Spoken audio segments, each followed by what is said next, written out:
কোরআন শরীফ আল্লাহ আমার সাথে যে শিরিক করে, মানে আমি আল্লাহ থেকে যে আমার থেকে যার বাঁধন ছুটে যায়, তো তাকে যেন সে যেন 7 আসমান থেকে ধপাস করে নিচে পড়ে গেল, মাটিতে পড়ে গেল।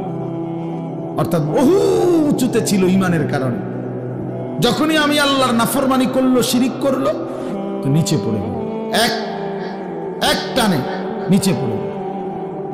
ফাতাখতাফুহু তাইর, এখানে আসেন, ফাতাখতাফুহু তাইর, আল্লাহ তাআলা বলেন এবার যখন নিচে পড়ে গেল, আল্লাহ থেকে ছুটে গেল, এবার তাকে পাখি মানে বাজ পাখি, চিল, শকুন তাকে ছু মেরে তুলে নিয়ে গেল মরা লাশ মনে করে।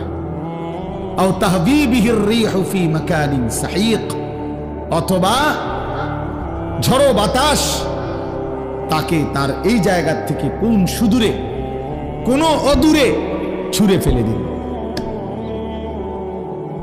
তুফানের মতো বাতাসে। অর্থাৎ এবার সে কোথায় হারিয়ে গেল আর কোনো ঠিকানা, আল্লাহ থেকে যে ছুটে যায়। এটা একদম বাস্তবতা, সবার কাছে বলি, মনে রাখবে, ইসলামের বাঁধন যে ছেড়ে দিছে, এইবার আর তার নিজস্ব কোনো স্বকীয়তা নাই। এইবার আর কোন মডেলের চুলে সে স্থির হবে, কোন পরনের প্যান্টে স্থির হবে, কোন চলাফেরার মধ্যে কোন স্টাইলটা নিয়ে সে স্থির হবে, আল্লাহর কসম হবে না। কারণ স্থির হওয়ার যে একটাই বাঁধন, আল্লাহর বাঁধন, এটা তো সে ছেড়ে দিছে। এইবার তার সব যখন যেটা ভাল লাগে, যখন যেটা মন চায়, তখন সেটা করতেছে, বুঝছেন? এই জন্য চুলের হদিস নাই, জামার হদিস নাই, কথাবার্তার হদিস নাই, কি খায়, কি ভাল লাগে, কি চয়েস করে, কোন টাইমে ঘুমানো উচিত, কোন টাইমে ঘুমাতে উঠা উচিত, কোনো আগাও নাই, গোড়াও নাই, কিচ্ছু নাই। ঘুমায় না তো ঘুমায় না, রাতে 3টা বাজে ঘুমায় না, ওঠে না তো আর ওঠে না, সকাল 10টা বাজে গেছে তাও ওঠে না। বুঝেন নাই কথা? কোনো কিছুরই কোনো কি নাই, স্টেশন নাই। কেন? আল্লাহকে ছেড়ে দিছে।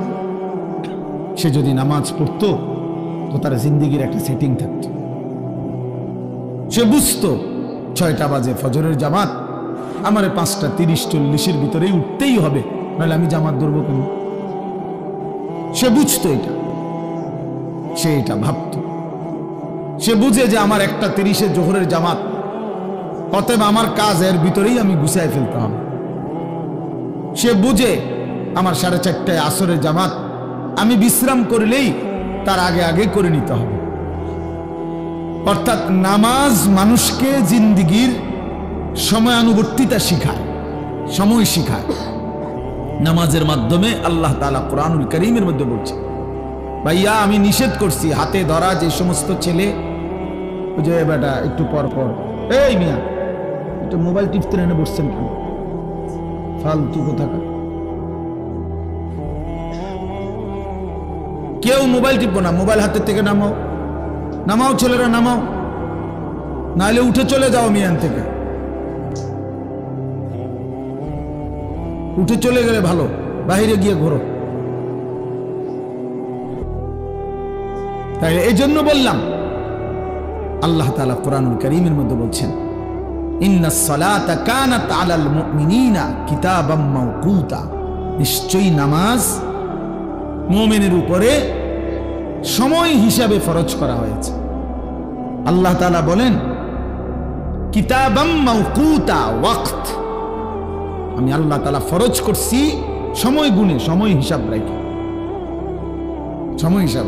মোট এমন না যে 5 ওয়াক্ত নামাজ, মোট মনে করেন 20 রাকাত নামাজ, 40টা সেজদা, আর 20 রাকাতে 20টা রুকু, 20 রাকাতে 20 বার সূরা ফাতিহা, আর 20 রাকাতে তাব্বাত ইয়াদা কুল হু আল্লাহ, এটি মিল করে 20টা। হ্যাঁ, একটা সুযোগ মতে যে কোনো এক ফাঁকে দিনে রাতে 24 ঘন্টায় এক সময় এটা মিল করে ফুরা লাইও, 40টা সেজদা দিয়া লাইলা, পরে রুকু দিয়া লাইলা ডাইরেক্ট 20টা, 20 বার সূরা ফাতিহা পড়ে লাইলা, বিষয়টা ক্লিয়ার। এমন নামাজ এমন নেই, কথা বলেন না কেন? না না, ওয়াক্ত হিসাবে, ঠিক না? সময় আইতে হবে, ওয়াক্ত হইতে হবে।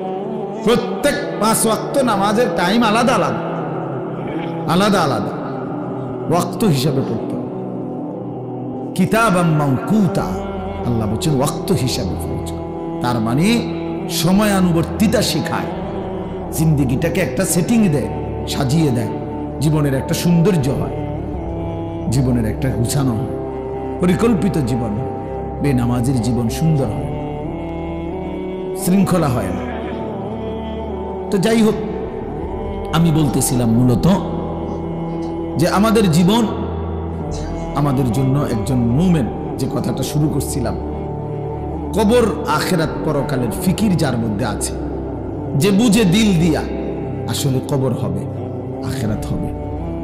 ইন্নী যানানতু আন্নী মুলাকিন হিসাবিয়া, কোরআন শরীফে আছে, যে সমস্ত নেককার বান্দাকে কিয়ামতের দিন তাদের ডান হাতে আমলনামা দেয়া হবে, তারা খুশিতে চিৎকার করে বলবে নিজের আত্মীয় স্বজনদেরকে হাসরের মাঠে, হ্যাঁ উমুকরাউ কিতাবিয়া, তোমরা আমার আমলনামা পড়ে দেখো, আমার নাম উঠছে জান্নাতীদের কাতারে। ইকরাউ কিতাবিয়া, পড়ো পড়ো, ওই দেখো, এই যে দেখো আনিসুর রহমান, পড়ে দেখো আমার নাম। এরকম প্রত্যেক নেককার বলবে, যে নেককার আমার নাম উঠছে জান্নাতীদের কাতারে। তখন এই পরিচিত লোকেরা বলবে, প্রত্যেক মানুষকে মনে রাখেন একটা জরুরি কথা, প্রত্যেক মানুষকে তাদের নিজ নিজ পরিচিত সমাজবদ্ধ মানুষগুলোর সাথেই হাসরের ময়দানে দাঁড় করানো হবে। ইয়াউমাইদিন ইয়াসদুরুন নাসু আশতাতা, প্রত্যেক মানুষকে ফেরেশতারা গ্রুপ গ্রুপ করে ভাগ করে করে হাসরের ময়দানের সামনে পাঠাবে। তার মানে আমরা সিনের মানুষের লোক আমার দাঁড় করাই, আমি এখানে কিনতে পারবো, যারা আমার চিনি না, আমি এখানে চিনি না, আমরাই কি পরিচিত। আর ওই যে হুসাইন ভাই, ওই যে মাসুদ জামিলে দেয়া যায়, এরকম পরিচিত। হ্যাঁ, তো এই জন্য প্রত্যেককেই তার পরিচিত স্বজনদের সামনেই দাঁড়ানো হবে একসাথে। তো এই জন্য সে তার স্বজন, পরিচিত বন্ধুজন তাদেরকে বলবে, দেখো আমার নাম জান্নাতীদের কাতারে উঠছে। তখন ওই পরিচিত বন্ধুরা, স্বজনরা, হায় তুমি তো আমাদের সাথেই একসাথে দেখতাম, রাস্তার মাথার থেকে অটোতে উঠতা, একলগে বাজারে কত গেলাম আইলাম, একসাথে খরচ করলাম, একসাথে মাছ কিনলাম, গোশত কিনলাম, আমগো এলাকাতেই তুমি বড় হইলা, চললা ফিরলা, কিন্তু আমল নামা ডান হাতে নেওয়ার মতো এত বড় নেক আমল কোন সময় করলা, কোন ফাঁকে কাম করলা, এটা কোন সময় কামটা করলা? হ্যাঁ, তখন এই নেককার ব্যক্তি বলবে, ইন্নী যানানতু আন্নী মুলাকিন হিসাবিয়া, বন্ধু আমি বাজার করছি, ব্যবসা করছি, হাটে গেছি, মাঠে গেছি, তোমাদের সাথেই চলছি ফিরছি, এটা যেমন ঠিক, খোদার কসম আমি অন্তর দিয়ে বিশ্বাস করতাম এই হাসরের মাঠ হবে, এজন্য আমি বাজারও করছি, ঠিক মতো জামাতে নামাজও পড়ছি, রোজগারও করছি, হালাল উপার্জন করছি, খেয়াল রাখছি, সব হিসাব রাখছি, দুনিয়াও ছেড়ে দেই নাই, আখিরাতও ভুলে যাই নাই। ঘর সংসার বউ বাচ্চার জন্য যা দরকার ছিল তাও খরচ করছি, বাজার ব্যবসা, স্ত্রী সন্তান সংসার, দুনিয়ার চাহিদাও পূরণ করা যেটুকু দরকার ছিল সেটুকু হয়েছে আমার। আমিও ভাত খাইছি, ঘুমাইছি, পেশাব পায়খানা করছি, আমারও স্ত্রীর চাহিদা আমি পূরণ করেছি, আমারও সন্তান আমি ছিল, কিন্তু আমি আল্লাহকে ছাড়ি নাই, আখিরাতকে ভুলি নাই। আমি জানতাম ইন্নী যানানতু আন্নী মুলাকিন হিসাবিয়া, আমি জানতাম, আমি বিশ্বাস করতাম এমন একটা দিন আসবে, হিসাবের একটা দিন। হ্যাঁ, আল্লাহ তাআলা তখন বলবেন, কুলু ওয়াশরাবু হানিআম বিমা আসলাফতুম ফিল আইয়ামিল খালিয়া।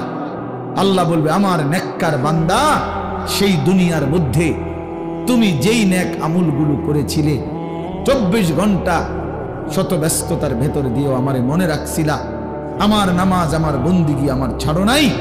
আজকে সেই সমস্ত নেক আমলের বিনিময়ে ধীরে সুস্থে প্রশান্ত চিত্তে নিশ্চিন্তে নির্বিঘ্নে আমার জান্নাতে খাও, পান করো, উপভোগ করো। যাও বান্দা, ছেড়ে দিলাম জান্নাত। আর কোনোদিন এখান থেকে তোমাকে বের করা হবে না, আর কোনোদিন তোমার কোনো মৃত্যু হবে না। খালিদিনা ফিহা, অনন্তকালের জন্য তুমি এখানে অবস্থান করো। এজন্য দোস্ত, এই কথাটা এতভাবে ওলামায়ে কেরাম বলে, এটা যদি একটা ফালতু কথা হইতো তো এতবার হুজুররা বলে কেন? এটা যদি কোনো বিষয়ই না হইতো, জীবন মানে শুধুই মদ, জুয়া, নারী, ছবি, জিনা, ব্যভিচার, সুদ, ঘুষ, ভাত, মাছ, চাল, ডাল, টেলিভিশন, নাটক, সিনেমা, বিড়ি, সিগারেট, বন, চা, বিস্কুট, এরই নাম যদি জীবন হতো ভাইয়া, তো এত ওলামায়ে কেরাম বছরের পর বছর, যুগ যুগ ধরে কেন বলতেছে? এত মসজিদে জুমার বয়ান কেন হইতেছে? চারিদিকে এত মাহফিল কেন হচ্ছে? কেন কোরআন নাজিল করা হলো? কেন আমাদের নবী সাল্লাল্লাহু আলাইহি ওয়াসাল্লাম 23 বছর পৃথিবীতে দ্বীনের মেহনত করলেন, দুয়ারে দুয়ারে ঘুরলেন, মানুষের দ্বারে দ্বারে ঘুরলেন, সর্বত্র মানুষকে কালেমার ফেরি করলেন, আখিরাতের ডাক দিলেন, আল্লাহর দিকে দাওয়াত দিলেন। কবি আরশ পর, কবি ফরশ পর, কবি উনকে দর, কবি দর বদর, গমে आशिकी तेरा शुक्रिया मैं कहां कहां से गुजर गया, कभी हो रास्ते में तन्हा, कभी हो गुरूद सहरा। हाय हाय। तो एजন্য আল্লাহ নবী সাল্লাল্লাহু আলাইহি ওয়াসাল্লাম এই দিবানিশি মেহনত কেন করলেন? রক্ত কেন ঝরাইলেন? তায়েফে পাথরের বৃষ্টি, আঘাত কেন সইলেন? উহুদে দান দান শহীদ করলেন। এইগুলো শুধু গল্প? কথা বলেন না কেন? তায়েফের রক্ত শুধু গল্প? এটা এক দেশে এক রাজা ছিল, রাজার একটা ছেলে ছিল, ছেলের একটা ঘোড়া ছিল। ঘোড়াত করে একদিন সে বেড়াইতে বের হইল। বেড়াইতে গিয়ে এক জঙ্গলে ঢুকে গেল। জঙ্গলে ঢুকার পরে একটা সুন্দর বিল্ডিং দেখলো। বিল্ডিং এর ভিতরে গিয়া দেখলো এক রাজকুমারী ঘুমায় রয়েছে। পরে রাজকুমারীকে জাগাইলো, উঠো। তারপরে বলল, আমি তোমাকে বিয়ে করতে চাই। রাজকুমারী বলল, এভাবে তো পারবা না, আমাকে এখানে বন্দি করে রাখছে এক রাক্ষস। ওই রাক্ষসের রুহুটা ওই পাশে যে কুয়াটা আছে এটার তলে একটা ডুব দিয়া, এক ডুবে এক নিঃশ্বাসে একটা কৌটা আছে, এটার ভিতরের থেকে একটা ভ্রমর আছে। ভ্রমরটার ভিতরে একটা টিপ দিয়া তুমি যদি মাইরে লাইতে পারো, রাক্ষসের জানটা মরে যাবে। এরপরে আমার বিয়ে করতে হবে, বাইক নিতে হবে। বাহ, শুনছেন না গল্প? পড়েন নাই মেয়েরা ছোটবেলা? এইবার রাজকুমার এই শীতের মধ্যে দিছে ডুব, দিয়ে এক ডুবে পানির তলে গেছে, গিয়া কৌটাটা বাহির করছে, মুখাটা খুলছে, এরপরে ভ্রমরটা বাহির করে টিপ দিয়ে এটারে মাইরা ফেলছে। এরপরে রাক্ষস মরে গেছে। এরপরে রাজকুমারীকে নিয়ে ঘোড়ার পিঠে করে বাইতাইয়া এখন সুখে শান্তিতে বসবাস করতেছে। খালাস। হ্যাঁ, এই তো ডালিম কুমারের গল্প। আমি ছোটবেলায় প্রাইমারি স্কুলে পড়ছি। ছোটবেলায় আমাদের প্রাইমারি স্কুলের বইয়ে ছিল এটা, ডালিম কুমারের গল্প। একেবারে 3-4 মধ্যে খুব সম্ভব পড়ছি। তাইলে এই জন্য বললাম, আল্লাহ নবী সাল্লাল্লাহু আলাইহি ওয়াসাল্লামের 23 বছরের জিন্দেগি, এই গল্প, এগুলো কোরআনের গল্পের বই। তুমি কি মনে করছি? এ তো আমাদের জিন্দেগি শিখাবার জন্য। প্রিয় নওজোয়ান, আমি শক্ত কথা বলছি, একদিন তোমার এই শক্ত কথা বলারও কেউ নাই নওজোয়ান। তোমাদের হালাত হলো এই পরিমাণ অভিশপ্ত হয়েছ যে বাবাই কোনোদিন তোমার 24 ঘন্টার নাফরমানির পরেও তোমার বাপে কোনোদিন তোমারে ফেরাইতে কদ্দুর কাঁদে না, মা কাঁদে না, এলাকার কেউ তোমগরে নিয়ে কাঁদে না। দিন রাত নারী, ছবি, অশ্লীল দৃশ্য, মোবাইল, নাচ গান, একটা সেজদা দাও না, এক ওয়াক্ত নামাজ পড়ো না। আহারে বাবা, কেউ ডাকে না তোমারে, কেউ ফিরাইতেও চায় না। যাহারে এই লোকটা তো পচে যাইতেছে, ছেলেটা এ তো জাহান্নামের আগুনে ধাউ ধাউ করে জ্বলতেছে, আহারে তারে কে বাঁচাবে? এত বড় লানত পড়ছে তার উপরে, খোদার লানত, কেউ তারে ডাকে না। ওই মা কই, বাবা কই, আপনজনরা কই? আপনজনরা কোথায়? কেউ নাই তার জন্য। কেউ ছেলে পেলেদের দিকে দেখেন, এটা ছেলে পেলেদের দিকে তাকাইলে আমার এটা মনে হয়, আরে তার তো আসলে কোনো অভিভাবক নাই, তার তো কেউ নাই আসলে। নাই তো কোনো অভিভাবক থাকলে তো দিন রাত এভাবে নারী ছবি মোবাইল দেখতে পারে, দেখতে পারে। আমি ছোটবেলায় প্রাইমারি স্কুলের সময় আমার পুরো মনে আছে, আমাদের বাসার পাশে এক বাসায় ক্যারাম বোর্ড খেলতো না, তো আমাদের ওই ভাইয়ের বাসায় আমি গেছি, ক্যারাম বোর্ড খেলতাম।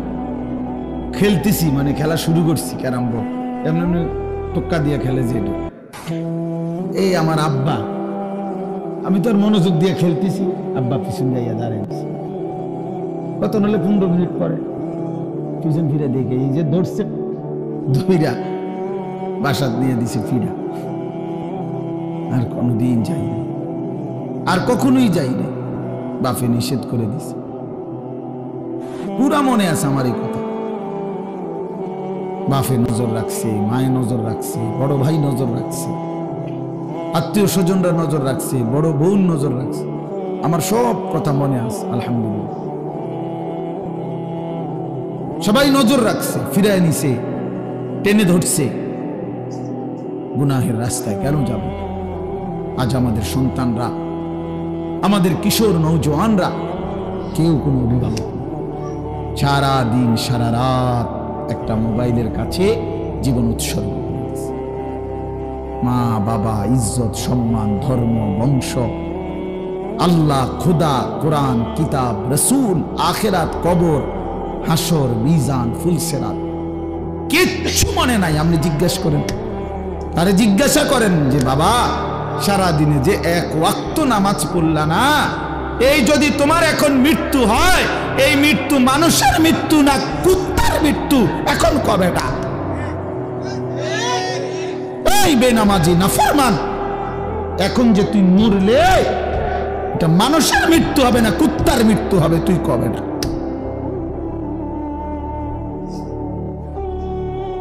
মুসলমানের মৃত্যু, মুসলমানের মরণ এটা বলেন। হারামের মাধ্যমে যার মৃত্যু হয়, নাফরমানির মধ্যে, আয় হায়, তার গন্তব্য কোথায়? তার গন্তব্য কোথায়? ومن يشاقق الرسول من بعد ما تبين له الهدى ويتبع غير سبيل المؤمنين نوله ما تولى ونصله جهنم وساءت مصيرا।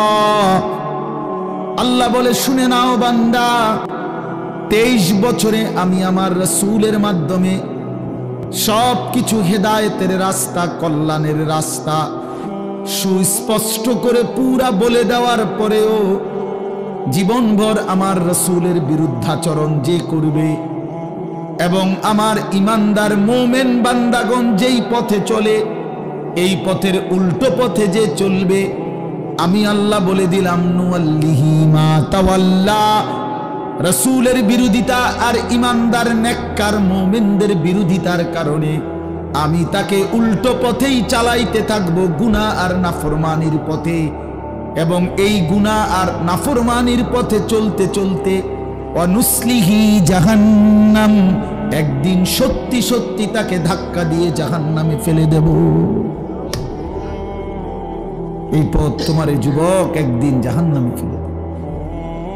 এই লাগাতার বেনামাজি জিন্দেগি একদিন তোমারে ফেরেশতা লাথি দিয়া জাহান্নামে ফেলে দিবে। বেপর্দা নারীকে বইল, বেহায়া নারী বেপর্দা নারীরে বইল, বোন তোমার এই বেপর্দা জিন্দেগি চলতে চলতে একদিন ফেরেশতা একটা লাথি দিয়া জাহান্নামে ফেলে দিবে। একটা লাথি, একটা লাথি দিয়া জাহান্নামে ফেলে দিবে।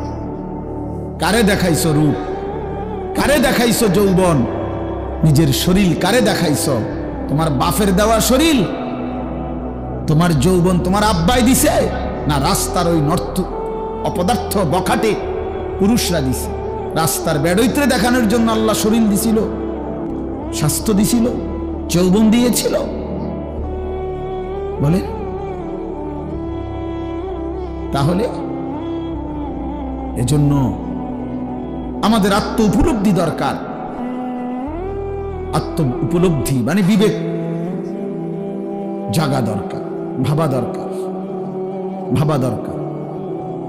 এই জন্য আমি কথা শুরু করছিলাম, এই কথা বল যে যারা গাফেল, যাদের জিন্দিগি ভাত মাছ চাল ডাল তেল সাবান, যাদের জীবন পেশাব পায়খানা, খানা খাদ্য ঘুম, যৌন চাহিদা, যৌবনের চাহিদা পূরণ, খালাস, এটুকুই যাদের জীবন, তাদের আবার রমজান কি আর শাওয়াল কি? তাদের আবার শবে কদর কি আর শবে বরাত কি? কি আইয়ে কি যায়? রবিবার কোনটা, সোমবার কোনটা, হেতেইটা দিয়ে কিনবো, বুঝেন না? হেতে রবিবার দিয়ে কিনবো আর সোমবার দিয়ে কিনবো, হে রমজান দিয়ে এই কি করবে? অনেক মানুষ দেখবেন, অনেক লোক আছে এরকম বলে, হুজুর আমার ফ্যাটে চলে না, হ্যাঁ নামাজ পড়ে কি আমার শরীর জান চলে না, আপনারা আইসেন নামাজ লইয়া, ওটার জান চলে না, ওটা আরেকজনের জান চালায়, ওটার জান চলে না।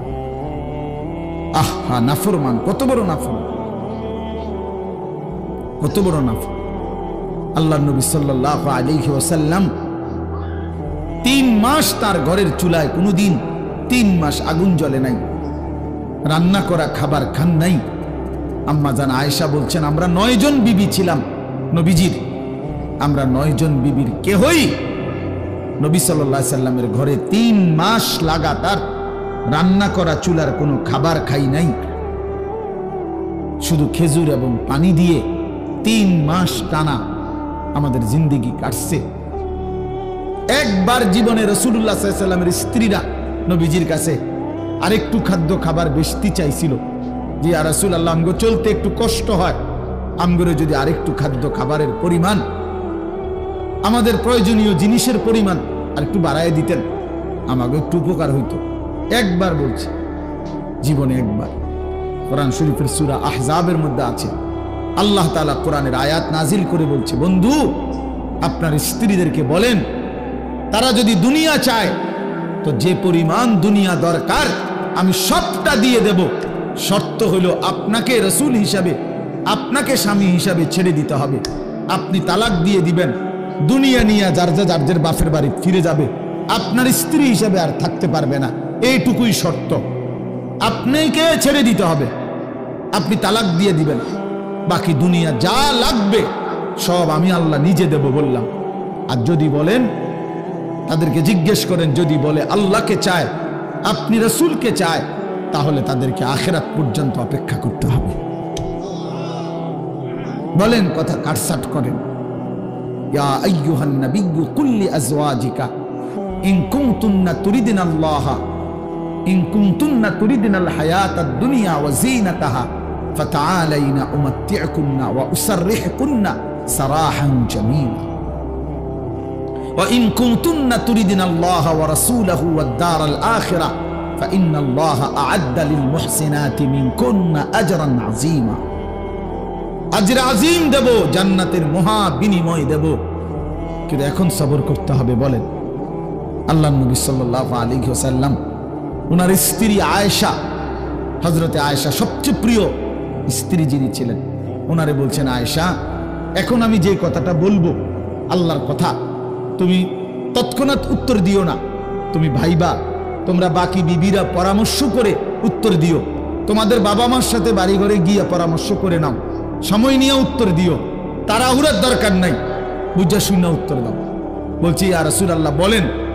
হযরতে আয়েশা বলেন, ইয়া রাসূলুল্লাহ বলেন, আপনি কি কথা সেটা কর, কেমনি উত্তর দিন এটা পরের কথা, আপনি বলেন। তখন এই কথাইটা বলছে যে যদি তোমরা দুনিয়া চাও তো আমাকে ছেড়ে দাও, যেটুকু দুনিয়া লাগবে নিয়ে নাও, আল্লাহ দিবে বলছে। আর যদি আমাকে চাও তাহলে আখিরাতে অপেক্ষা করতে হবে, আখিরাত থেকে নিতে হবে, জান্নাত থেকে নিতে হবে। তোমরা ফয়সালা করো, পরামর্শ করো, বাপমার লগে কথা বলো, বাকিদের সাথে কথা বলো। আল্লাহর কসম আম্মা জান আয়েশা রাদিয়াল্লাহু তাআলা আনহা বললেন, ইয়া রাসূলুল্লাহ, আল্লাহর কসম, যদি আপনাকেই হারাইতে হয় তো গোটা দুনিয়াও যদি 1000 বার দেয় আমি প্রত্যাখ্যান করব। কি হবে ওই দুনিয়া দিয়ে, যে দুনিয়া পেয়ে আপনার মতো স্বামীকে হারাইতে হবে? এই দুনিয়া দিয়ে আমি করব কি? এই দুনিয়া দিয়ে আমি করব কি? এই দুনিয়া দিয়ে আমি কি করব? তাহলে ওই দেহ, ওই রূপ, ওই যৌবন, ওই শরীর, ওই স্বাস্থ্য, ওই সম্পদ, জিন্দিগির ওই উপার্জন দিয়া কি করবেন বাপ? যে কারণে আখিরাত হারাইবেন। সুদের ওই টাকা দিয়া কয়টা প্রয়োজন পূরণ করবেন? ঘুষের টাকা, কিস্তির টাকা দিয়া কয়টা প্রয়োজন পূরণ করবেন? কয়টা প্রয়োজন? এজন্য ফিকির করেন, ফিকির করেন। আমরা মুমিন, আমরা মুসলমান, আমাদের আখিরাতের ফিকির করা জরুরি। আখিরাতের ফিকির করা জরুরি। হ্যাঁ, বিশ্ববিখ্যাত বুজুর্গ বলছেন, হাসান বসরি রাহমাতুল্লাহ আলাইকুম বিল আখিরা। তিনি যুবকদেরকে বিশেষভাবে বলতেন, ইয়া মাশারাশ শাবাব আলাইকুম বিল আখিরা। হে যুব সমাজ, তোমরা আখিরাতকে ফিকির করো, ধরো। উনি খুব সুন্দর একটা উদাহরণ দিয়ে বলছেন, শোনো যুবক, আমি আমার এই জীবনে এরকম হাজারো ইমানদার নওজোয়ানকে দেখছি যারা আখিরাতকে চেয়েছে, সাথে পুরা দুনিয়াও পেয়ে গেছে, দুনিয়াও পাইছে, কিন্তু ওমা রাআইনা আহাদান তালাবা দুনিয়া ফাআদরাকা দুনিয়া মাআল আখিরা। কিন্তু এমন কোন যুবককে আমি দেখি নাই যে শুধু দুনিয়া চাইছে অথচ সাথে আখিরাত পাইয়া গেছে, এমন হয় না। দুনিয়া চাইলে শুধু দুনিয়াই মিলে, আর আখিরাত চাইলে দুনিয়াও মিলে। বুঝেন নাই কথাটা? দুনিয়াও মিলে, দুনিয়াও মিলে, আর আখিরাত তো মিলবে, কারণ আখিরাত তো আমি চাইতেই আছি, আমি তো ফিকিরই করি আখিরাতের, কাজে আখিরাতও মিলবে। এজন্য তিনি বলছেন যে আখিরাতকে ধরে। আল্লাহ নবী সাল্লাল্লাহু আলাইহি ওয়াসাল্লাম বলছেন, কুনু আবনা আল আখিরা ওয়ালা তাকুনু আবনা আদ দুনিয়া। নবী সাল্লাল্লাহু আলাইহি ওয়াসাল্লাম বলেন, আখিরাতের সন্তান হও, দুনিয়ার সন্তান হইও না। মহিলারা এনে বসে কথা কয়, এখানে বসে বসে মহিলারা কথা বলতেছে, ওনা করে আইতে কইল কে, কথা কইতে কইল কে?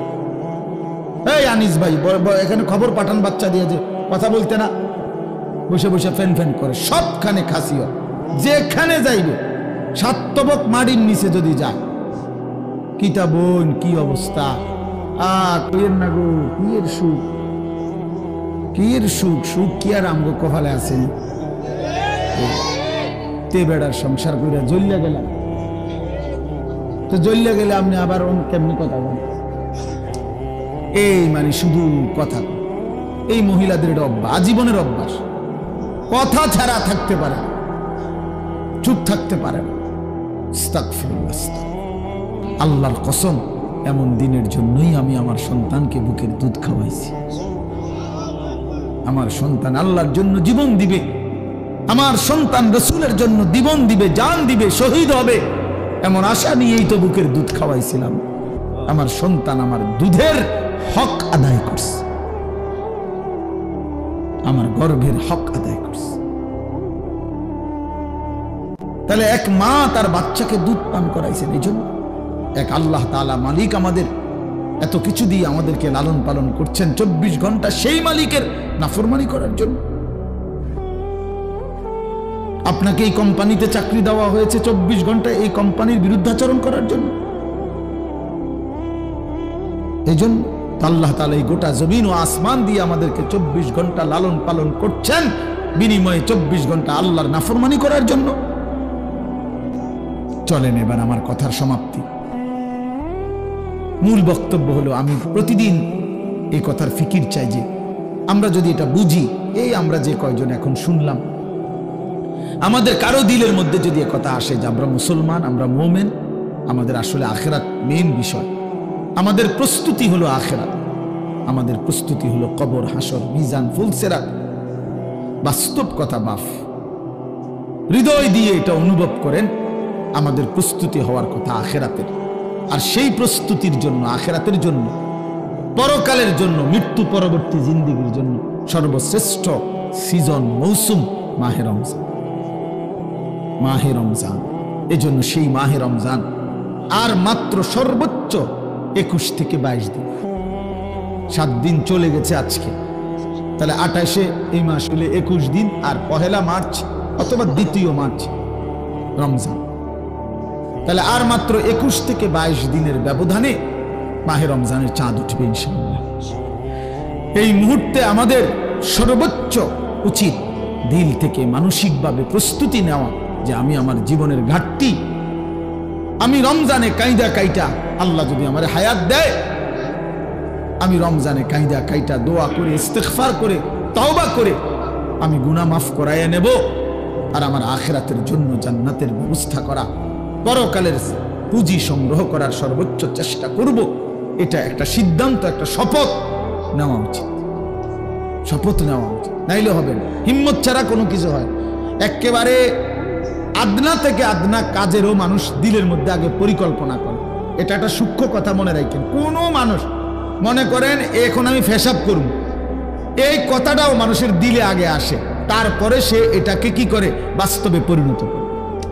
আমি এখন নাস্তা খামো, 1 কাপ চা খামো, এই 1 কাপ চা খাবো, এই কথাইটা কিন্তু মানুষের দিলে আগে আসে, এরপরে হে দোকানের দিকে হাঁটা শুরু করে। ঠিক কিনা বলেন না? এই প্রত্যেকটা মানুষ তার অন্তরে ছোট হোক সামান্য হোক একটা পরিকল্পনা আসে, চিন্তা আসে, এইটাকে এরপরে সে সামনে আগে বাড়ায়। তাহলে আমরাও যদি আমাদের দিলে এই চিন্তাটা আসে যে আসলে আমার কবর, হাসর, আখিরাত, মিজান, ফুলসেরাত দরকার, তাহলে আল্লাহর কসম এই দরকার হইলে অর্জন করার সর্বশ্রেষ্ঠ জায়গা হলো মাহে রমজান। রমজান আল্লাহ তাআলা আলাদাভাবে দেখেন, কোম্পানি, দোকানদার, ব্যবসায়ী সিজনে অতিরিক্ত মাল উঠায়। সিজনে এখন কাপড় চোপড় বেচা হবে অনেক, এজন্য ব্যবসায়ী স্বাভাবিক সারা বছরের চাইতে আরো 40 লাখ টাকার মাল বেশি উঠাইছে, আরো 30 লাখ টাকার মাল কি উঠাইছে বেশি। রব্বুল আলামিন আল্লাহ তাআলা বলতেছে, বান্দা রমজানে আমি আমার বেশি বান্দারে মাফ করি, রমজানে আমি জান্নাত বেশি দেই, রমজানে আমি জাহান্নাম থেকে মাফ বেশি করি। এজন্য এটা আমার আখিরাতের সিজন। এজন্য সারা বছরের আমলের সাথে অতিরিক্ত আরো আমল আমি এই রমজান উপলক্ষে যোগ দিলাম। ইফতার এটা ইবাদত, সারা বছর এটা আসিল হুদা বুট মুড়ি, এখন এটা ইবাদত। রমজানে এটা হুদা বুট মুড়ি না, না, ইফতার এটা কি ইবাদত। সাহারি, রাত্রের সেহরি খাওয়া, এটা শুধু বাদগোস্ত না, না, এটা কি ইবাদত। তাসাহহারু ফাইন্না ফিস সাহুরে বারাকা। নবীজি বলছে সেহরি খাও, 1 ডুব পানি হলেও খাও, কেননা সাহরির মধ্যেই বরকত আছে। তাইলে বরকত এটা ইবাদত। তাহলে ইফতার অতিরিক্ত দিলাম ইবাদত, সাহরি অতিরিক্ত ইবাদত, 20 রাকাত পূর্ণ তারাবি অতিরিক্ত ইবাদত। ঠিক কিনা বলেন? রমজানে শেষ দশকে শেষ 10 দিনের এতেকাফ অতিরিক্ত ইবাদত, শবে কদরের তালাশ শেষ বেজর রাত্রিগুলোতে অতিরিক্ত ইবাদত। তাহলে কম্প আরো তো আছে, কিন্তু মোটা দাগে 5টা। মোটা দাগে নতুন ইবাদত কয়টা? ইফতার, সাহরি, তারাবি, এরপরে এতেকাফ, এরপরে শবে কদর। শবে কদরের আল্লাহ বলছেন আমি আরো অতিরিক্ত মাল উঠাইলাম রমজান উপলক্ষে, আরো অতিরিক্ত কি উঠাইলাম? আরো মাল উঠাইলাম, আরো ইবাদত উঠাইলাম লগে। আগের গুলো তো আছেই, আগের গুলো তো আছেই, যে সমস্ত গুনাহ বর্জন করা এটা আগের হুকুম। হ্যাঁ, 5 ওয়াক্ত নামাজ পড়া এ তো আগের হুকুম। যাকাত দেওয়া এ তো সারা বছরের হুকুম। এটা তো আছেই, আরো অতিরিক্ত ইবাদত সুযোগ দিলাম। এরপরে আল্লাহ তাআলা বলেন, আমরা যদি জিজ্ঞাসা করি আগের আমল আরো নতুন আমল দিলেন বাড়াই আরো, এটা তো বুঝলাম, কিন্তু পুরস্কার দিবেন কেমন? বিনিময় নেকি দিবেন কেমন? আল্লাহ বলছে হ্যাঁ দেখো, শুনো, এইটাও তোমার ভাল লাগেনি, শুনো। আল্লাহ বলেন প্রতিটা নফলকে আমি ফরজ বানিয়ে দিলাম, প্রতিটা ফরজ 70টা ফরজের সমান করে দিলাম। 70টা ফরজে প্রথম দশক রহমত বানিয়ে দিলাম, মাঝখানের দশক মাগফিরাত বানিয়ে দিলাম, শেষের দশক জাহান্নাম থেকে মুক্তির ফয়সালা দিয়ে দিলাম। হ্যাঁ, এরপরে আল্লাহ নবী সাল্লাল্লাহু আলাইহি ওয়াসাল্লাম বলেন, মান ফাত্তারা ফীহি সাইমান কানা লাহু মাগফিরাতান লিযুনুবিহি ওয়া ইতকা রাকাবাতিহি মিনান নার ওয়া কানা লাহু মিসলু আজরিহি। নবীজি বলেন, কেউ যদি একজন রোজাদারকে সামান্য একটু ইফতারও করায় তাহলে তাকে 3টা পুরস্কার: 1, তার গুনাহ মাফ করে দেওয়া হবে; 2, জাহান্নাম থেকে মুক্তি দেওয়া হবে; 3, রোজাদারের সমপরিমাণ নেকি দেওয়া হবে। সমপরিমাণ নেকি দেওয়া হবে। তাহলে বলেন, আল্লাহ তাআলা অতিরিক্ত ইবাদতও দিছেন আমাদেরকে, রমজান ইবাদত দিয়ে সাজিয়েছেন, আবার নেকিও দিছেন অগণিত অগণিত অগণিত অগণিত। তাহলে এত কিছু দিয়ে আল্লাহ তাআলার উদ্দেশ্য কি? লাআল্লাকুম তাত্তাকুন, আমাদেরকে মুত্তাকি বানানো, আমাদেরকে জান্নাতি বানানো। আল্লাহ বলে, আমি চাচ্ছি বান্দা যে কোনো মূল্যে, কত অফার দিলাম, কত সুযোগ দিলাম, বান্দা তোমারে আমি জান্নাত দিতে চাই, জান্নাত দিতে চাই, জান্নাত দিতে চাই, জান্নাত দিতে চাই। এই জন্য আমি আল্লাহ তাআলা নেকির পরিমাণ বাড়ায় দিলাম। 1টা মাস কদর করো, গুনাহ ছেড়ে দাও, আমি আল্লাহ তোমার নেকির পরিমাণ বাড়িয়ে দেব। প্রত্যেকটা কদম কদম নেকি দান করো।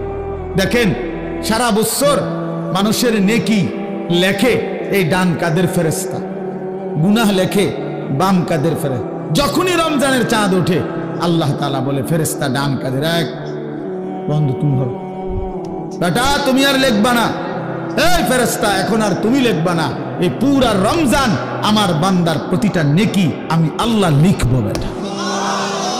আনা আজিজি বিহি, আনা আজিজি বিহি, আমি দেব বেটা, আমি দেব, আমি দেব। রোজার বিনিময় আমি দেব, আমার বান্দার রমজানের বিনিময় আমি দেব, এগুলো আমি লিখব। আর আরেক হাদিস হলো আনা উজজা বিহি, আনা উজজা বিহি। অর্থ কি? অর্থ হইল, বাগিনারে নিয়া মামা, মনে করেন মামার খেতে 10 জন মানুষ কাজ করছে, তো সন্ধ্যাবেলায় বাগিনারে হাতে ধইরা মামা ওই 10 জনেরে মজুরি দিতে আছে 500 টাকা করে। তো সবাই 500 টাকা করে দিয়ে বিদায় করে দিছে। এখন বাগিনার মনটা খারাপ, তো মামা বলতেছে, কি ব্যাপার ভাগিনা, মনটা খারাপ কা? হ্যাঁ, দেখছি তো। কি দেখছেন? কি দেখছ ভাগিনা? কেমনে তো আমার একে আঞ্জা দিয়া ধরেন, মহব্বত করেন, আদর করেন, খুব বলে ভালোবাসেন, টেহারি তো সব হেগরেই দিলেন, আমারে তো 5টা টাকাও দিলেন না। এই তখন মামা জড়ায় ধরে বলে, আহা বাগিনা, তুমি বুঝলা না, ওরা তো 500 করে নিয়ে গেছে গা, আমি পুরা মামাটাই তো তোমার, আমি পুরাটাই তো কি তোমার। আল্লাহ তাআলা বলে, রোজাদার, সারা বছর তো আমি হিসাব করে করে নেকি দিছি, রমজান মাসে না আমি নিজেই তোমার। আনা উজজা বিহি, আমি আল্লাহ তোমার হয়ে গেলাম। যা, जो तू मेरा तो सब मेरा, फलक मेरा जमीन में। যখন আল্লাহ আমার তো সবই আমার, আসমানও আমার, জমিনও আমার। তো আল্লাহ তাআলা এইভাবে বিনিময় দেয়, এইভাবে বিনিময় দেয়। কথা কয় আমরা, কথা এটা প্লাস্টিক কথা করবে না,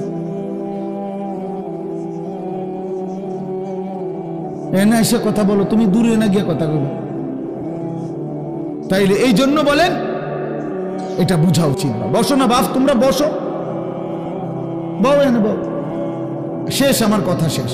তো এই জন্য বললাম আমরা মাহে রমজান সামনে, আপনাদের কাছে আমার বিনীত অনুরোধ, প্রিয় নওজওয়ান, তোমাদের কাছে অনুরোধ, একটা ছেলে, আমি জানি বাবা সবাই সমান তালে বোঝে না, সবাই সমান তালে পাত্তা দেয় না, সবাই সমান তালে পাত্তা দিবেও না। নবী সাল্লাল্লাহু আলাইহি ওয়াসাল্লামের ইন্তেকাল পর্যন্ত 23 বছরে নবী সাল্লাল্লাহু আলাইহি সাল্লাম বলার পরেও সবাই সমান তালে ইমানদার হয়ে গেছে। তো এটা কোনো অসুবিধা নেই, সবাই শুনবে, এটা আমরাও জানি শুনবে না, কিন্তু কেউ না কেউ শুনে, কারো না কারো দিলে লাগে। অব্যাহত বলতে গেলে এক পাথরের উপরও লাগাতার ধারাবাহিক বৃষ্টির পানি পড়লে একদিন ঠিকই দেখা যায় ওই পাথরের মধ্যে একটু ছিদ্র হয়ে গেছে, ডাইবা গেছে পাথরটা। এই জন্য আল্লাহর কথা ধারাবাহিক, কারো না কারো দিলে লাগে, বিফলে যায় না, বিফলে যায় না, বিফলে যায় না। এই জন্য আপনাদের কাছে আমার অনুরোধ, নওজোয়ান ভাই, তোমাদের কাছেও রমজানকে সামনে রেখে আমরা প্রস্তুতি নেই ইবাদতের জন্য, আখিরাতের জন্য, নিজেকে জাহান্নাম থেকে বাঁচাবার জন্য, জান্নাতি হওয়ার জন্য। কয়েকটা মোটা মোটা দাগের কাজ হলো। এখন এক নাম্বার হলো শাবান মাস। এখন এই মাসে বেশি বেশি দোয়া করা যে আল্লাহ রমজান পর্যন্ত হায়াত ভিক্ষা দান করেন, রমজান পর্যন্ত হায়াত দেন যেন রমজান পেতে পারি। এটা একটা গুরুত্বপূর্ণ আমল। আল্লাহুম্মা বারিক লানা ফি রাজাব ওয়া শাবান ওয়া বাল্লিগনা রমাদান, এটা পড়তে থাকা। অথবা বাংলায় বলেন যে আল্লাহ রমজান পর্যন্ত হায়াত দেন, রমজান পর্যন্ত হায়াত দেন।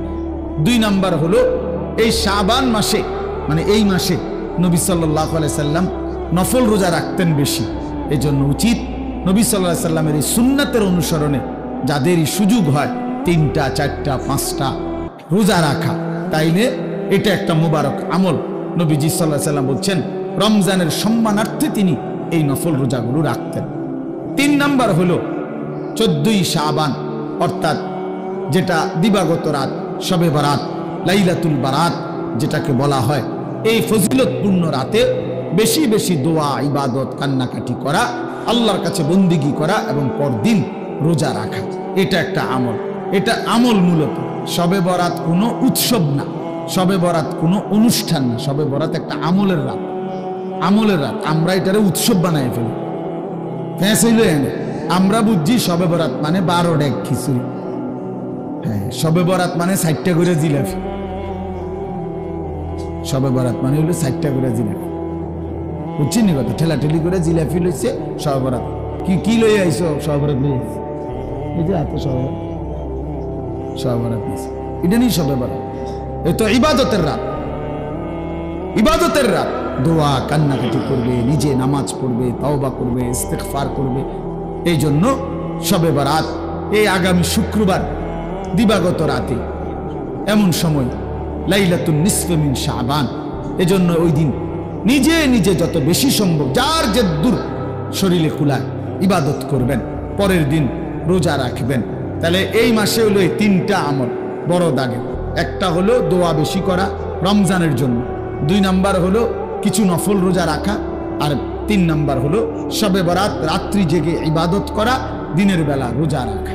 বিশেষ করে একটা সুযোগ হইল যে বেশি রোজা রাখা, এই সুন্নত নবীজি রমজানের প্রত্যেক আরবি মাসের 13, 14, 15 এই 3 দিন নবীজি রোজা রাখতেন, এটা একটা সুন্নত। আবার শবে বরাত এই 3টা একসাথে মিলানো যায়। কেউ যদি এই 13, 14, 15 শাবানের, অর্থাৎ আগামী বুধ, বৃহস্পতিবার, শুক্রবার, শনিবার, এই সপ্তাহে, এই সামনের বৃহস্পতি, শুক্র, শনি এই 3 দিন রোজা রাখার চেষ্টা করেন, তাহলে 3টা জিনিস লাভ হইল। এক, যে এক নবীজি যে এই মাসে একটু বেশি রোজা রাখতেন, নফল রোজা, তা আপনিও 3টা রাখছেন, এইটা একটা। 2, নবীজি আরবি চাঁদের 13, 14, 15 এই 3 দিন রোজা রাখতেন সব সময়, তো এইটাও এই 3 দিন। আবার শবে বরাতের জন্য নবীজি যে একটা রোজা রাখতেন, এইটাও এই 3 দিনের শেষ দিন, মানে 3 in 1। বুঝছেন না কথা? একের ভিতরে 3 আছে, অর্থাৎ আপনি সবটা আদায় হবে। এই জন্য মা বোনরাও আমি অনুরোধ করছি, মা বোনদেরকে একটা তো সত্য কথা বলছি, অনেকটা ভালো কথা কইলাম, যে নফল রোজা রাখেন, হ্যাঁ, শবে বরাতের জন্য এবং নফল রোজার জন্য আগামী বৃহস্পতি, শুক্র, শনিবার এই 3 দিন রোজা রাখার চেষ্টা করেন। আর রমজান উপলক্ষে ইনশাআল্লাহ নিজেকে প্রস্তুত করে গুনাহ থেকে বাঁচবার সিদ্ধান্ত নেন, ইবাদত আমলের ফিকির করেন, বলেন ইনশাআল্লাহ।